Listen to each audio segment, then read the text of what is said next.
Today, we're going to walk through the simple steps to remove a secondary email address from your LinkedIn account.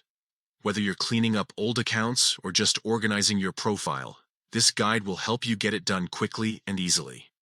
First, open the LinkedIn app on your mobile device. Once it's loaded, look for the Me icon at the top left corner of the screen. Tap on it to access your profile options. Next, select Settings and Privacy from the drop-down menu. Once inside, find and tap on the Sign In and Security section. This is where LinkedIn manages all your account access details. Now locate and tap on Email Addresses. Here, you'll see a list of all email addresses associated with your LinkedIn account. Find the secondary email address you want to remove and tap the Remove option next to it. To confirm this action, LinkedIn will ask you to enter your account password. Type in your password carefully and proceed by confirming the removal. And that's it. Your secondary email address has now been successfully removed from your LinkedIn account. If you found this guide helpful, don't forget to share it with others who might need it.